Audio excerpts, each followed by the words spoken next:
Welcome to episode 4 of UPO TV. We have another expert that I'm going to be interviewing, and that's Ron Ipach, all the way from the USA. Welcome, Ron. Thank you. Nice to meet you. Now, I understand from my research that you're a bit of a lazy man. Is that right? You might say so, yeah. Doing my research, you've got 11 businesses. Yes. But you only work 20 hours a week. That's right, 20 hours a week. And one of the businesses you launched recently, you managed to bring in $600,000 worth of revenue in one day. One day. Yes, sir. Tell us about this journey that you've been through and some of the businesses that you have. Well, like a lot of people, I pretty much was a entrepreneur by spirit. You know, I wanted to be my own boss, and I wound up deciding that if I was going to work hard, I was going to make a lot of money. The problem was I worked so hard that I didn't have a life left. So I realized very quickly that I wanted to decide what kind of life I wanted to have first, and then design businesses around the lifestyle that I really wanted to have.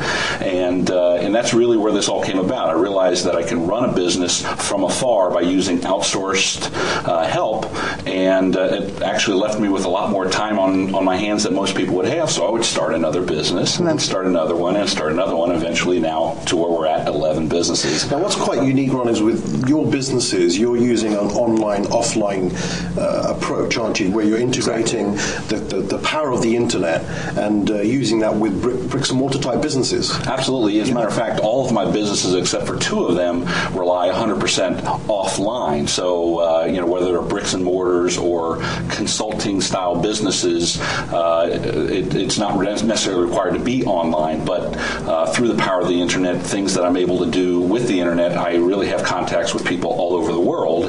So I've been able to integrate those 2 together. So it's really for anybody that wants to own any kind of business can use my strategies. Talking about strategies then, let's say somebody's watching this right now, they're thinking, I want a bit of Ron's world. Okay, I want a lifestyle income. Maybe they've got an idea of a traditional type business, but they may want to integrate with online. But they only want to work 20 hours a week. So what would be the strategies? What are 1 or 2 steps that they could go through, just briefly in this interview? I know we haven't got time to go through all of your trade secrets, but just a few of the steps. Well, I'd say number 1 is understand that you can't be an expert at every single thing out there. There are people literally all over the world that are experts in every aspect of running a business. So there's no reason to feel that you need to run it yourself and do everything yourself. So what I do is I identify what I'm best at.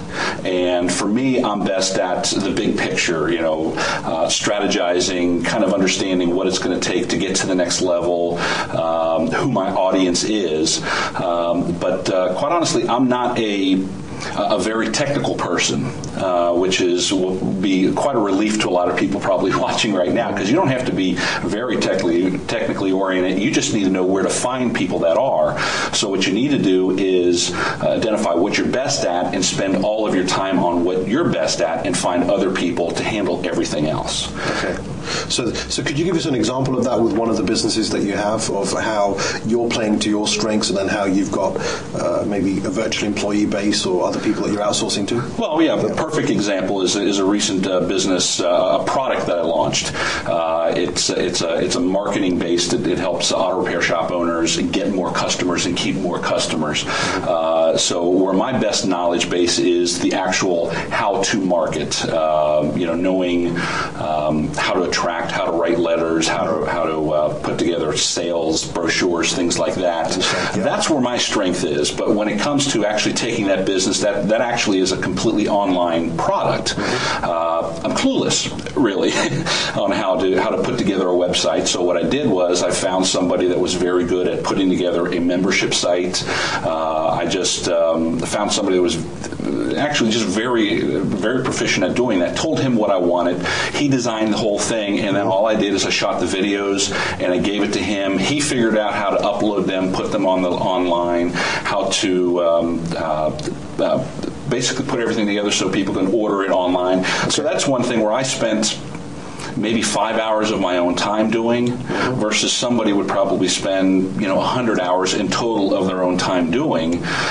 So I just let somebody do what they do best. I did what I did best, which was the marketing. So in that situation, are you salting to the client and charging them one-off, or would you also generate revenue from the website that you've now just created for them that absolutely, sells a product? Yeah, that's the membership aspect of it. In order to stay on with it, it's the continuity income, and because I'm going to continually add more and more information to that site, if they want access to more and more information, it literally takes about an hour of my time per month to add more content, but then the income just keeps flowing and flowing and flowing just from 1 hour a week. So you can kind of see when you set up a business that only requires about an hour, I meant an hour a month before, if it only requires an hour a month to kind of move along, once you get it started, it takes a little time up front, nowhere near what most people would spend launching a new business, but spend a little time up front and then an hour a month, so you can literally run 30, 40, 50 different businesses that way. Well, what we're going to do is just step out for a second and see you in action live at the up-and-coming conference here, the Unlimited Power Online, and be back in a few seconds.